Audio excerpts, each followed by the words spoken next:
sais, quand je suis arrivée dans cet endroit, il y avait des gens qui discutaient. Et à un moment, on est arrivé sur un sujet, le sujet donc des enfants. Et cette femme qui ne savait pas a commencé à parler des enfants, a commencé à raconter une histoire sur une femme qui ne pouvait pas avoir d'enfants. Et la phrase qu'elle a dit, c'est moi, je ne comprends pas comment il peut rester avec cette femme alors qu'elle est stérile.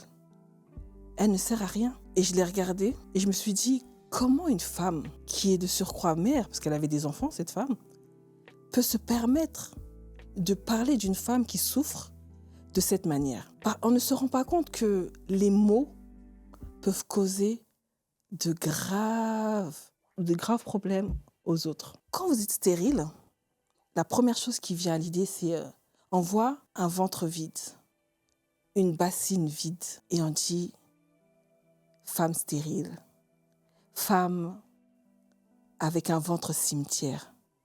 Vous imaginez la violence de ce mot ? Ventre cimetière. On parle de la mort, de quelque chose qui ne pourra jamais exister. Quand on regarde la femme, cette créature merveilleuse, qu'est-ce qu'on doit penser ? Que c'est un être que Dieu a créé pour vivre sa vie, pour être épanoui, et que des personnes puissent la juger simplement sur cet état, cette situation, cette condition physique qui est la stérilité, ou cette condition qui est la fertilité, en disant que tu ne sers à rien, tu es inutile à la société en vrai. Tu es inutile. Qu'est-ce que tu vas apporter à la société ? Alors que tu as énormément de choses à apporter. Et beaucoup se réjouissent, des femmes surtout.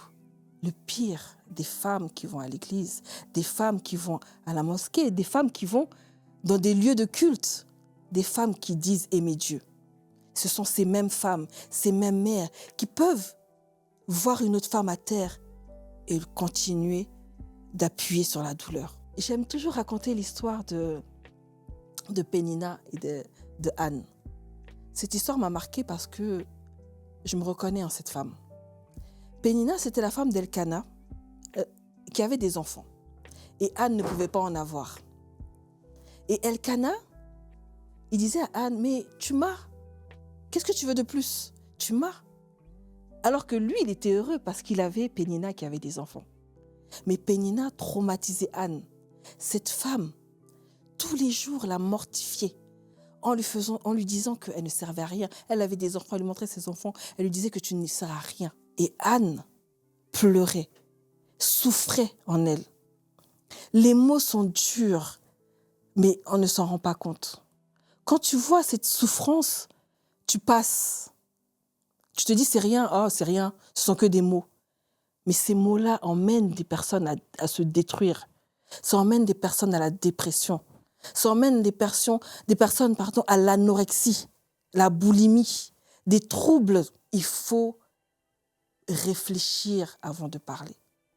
Quand une personne vit une situation de stérilité ou d'infertilité, c'est un choc. Donc, il ne faut pas encore apporter de la souffrance à cette souffrance. J'ai beaucoup entendu, qu'est-ce que tu vas faire avec cette femme qui ne peut pas avoir d'enfant ? Ou, encore pire, mais tu peux être une très bonne maîtresse. Comment tu peux te permettre de dire à une femme qui souffre qu'elle peut être une maîtresse ? Parce que tu la renvoies encore à sa condition physique. Tu ne vois pas en elle ce potentiel, cette femme avec qui tu vas fonder ce couple qui aura des projets, mais tu vois en elle, c'est une personne qui ne peut pas enfanter, qui ne peut pas engendrer physiquement, mais elle peut engendrer des projets. Et malheureusement, dans nos communautés africaines, c'est ça. La femme est relayée au rang de génitrice, pas de femme. Ce que je veux dire, c'est que beaucoup de femmes pleurent sur leur lit chaque soir, sur leur matelas, sur leur canapé, parce qu'elles n'ont personne à qui parler. Parce que quand elles vont se retourner et qu'elles vont entendre ce genre de propos, c'est rien, c'est pas grave, tu es stérile, c'est la vie. On ne dit pas ça à une personne qui souffre. Une personne qui souffre a besoin de soutien, a besoin d'amour. L'amour, c'est pas juste des mots. Il faut le prouver chaque jour. Et malheureusement, dans nos communautés, c'est très rare. C'est très, très rare. La souffrance. Quand je vois une femme noire marcher et je vois des larmes dans ses yeux, parce que j'entends derrière les moqueries de femmes comme elle, de mères, de sœurs. Quelle cruauté. Soyons des soutiens les unes pour les autres. On a besoin de ça.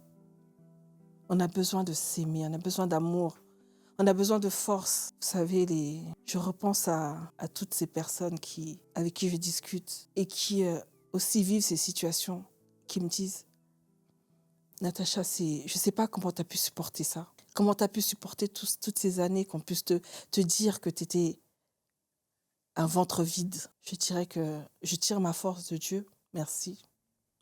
Il était présent à mes côtés.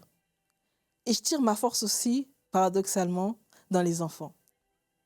Parce que les enfants qui étaient autour de moi me donnaient cet amour que je ne retrouvais pas chez ces personnes qui, au lieu de me soutenir, m'enfonçaient encore plus profondément. Aimons-nous les unes les autres, les uns les autres. Maman, parlez à vos filles. Elles ne sont pas que des femmes qui vont se marier et avoir des enfants. Ce sont des femmes qui sont destinées à de grands projets. Elles sont destinées à créer de grandes choses. Des femmes qui vont devenir pilotes de ligne, des femmes qui vont devenir, je ne sais pas, des grands docteurs, de grandes avocates, de grands ingénieurs. Parlez-leur de ça. Les femmes mariées, belles mamans, prenez ces femmes-là et parlez-leur. Priez avec elles. Priez avec elles. Elles ont besoin d'amour, on a besoin d'amour dans tous les domaines. On peut prier ensemble, on peut discuter ensemble, mais ne les enfonçons pas encore plus. Vous savez, quand vous dites à une personne que tu ne sers à rien, c'est comme si tout ce qu'elle faisait autour n'avait pas d'importance. Tout ce qu'elle faisait autour ne comptait pas, parce qu'elle n'a pas la capacité de procréer physiquement, parce que avoir des enfants, par d'autres options sont possibles.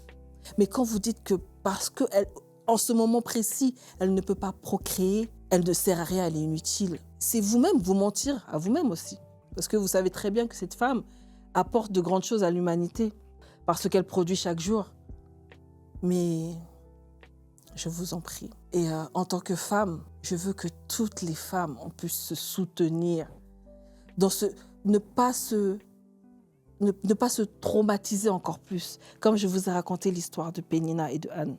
Ne pas venir encore enfoncer la tête de la personne qui souffre dans l'eau encore plus. Aujourd'hui, je veux vous dire,